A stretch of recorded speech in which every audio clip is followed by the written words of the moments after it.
Good morning and welcome to Parashat Chukat. With rising cases of COVID-19 across the world and across the UK, there's a lot of uncertainty going forward. Will kids have exams next year? What will our shuls look like in Rosh Hashanah? Will we be able to dance and shake hands as normal again soon?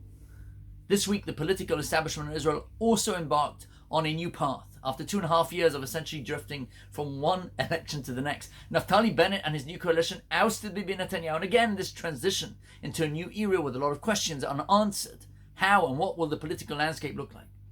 In literature, there is a device called ellipsis. Ellipsis is essentially where the story skips out a large chunk, only to a later point in time, and you're left wondering what happened in between. According to the great Rav Avram Ibn Ezra, a great rabbi that lived in Spain 1,000 years ago, tells us that actually in this week's parsha, we also have an ellipsis. There's a jump from year 1 to year 40 in the journey of the Jews in the desert. He writes, En betorah klal shum ma'aseh, or nevuah, rak b'shana rishna v'shana b'im. Essentially, the Torah, when telling the story of the Jewish people, skips out 38 years of the narrative because nothing eventful took place during that time.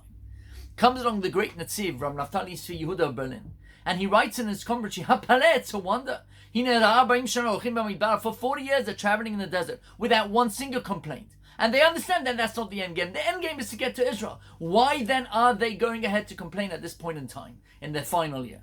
And he answers, Ro'iladat, you have to understand that the 40th year was a transitional year. God wanted them to get accustomed to living a normal, natural way of life, as opposed to the walk they were living in the Midbar was a supernatural, miraculous life. They complained in the first year and in the 40th year because they were both difficult transitions.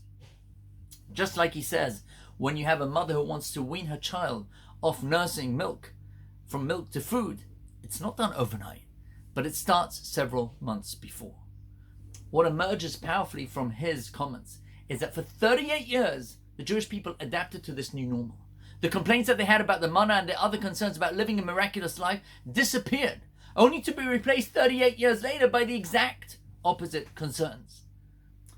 My dear friends, when we have shifts and transitions in life that shake you to the core, we need to view them as a challenge because they are challenges regardless of the circumstances.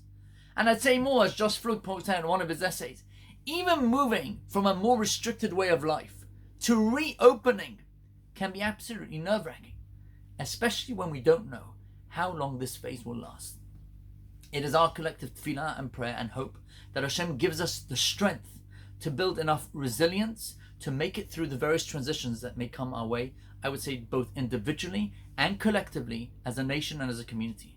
And that indeed it should herald great things for all of us and only blessings. Shabbat Shalom and stay safe.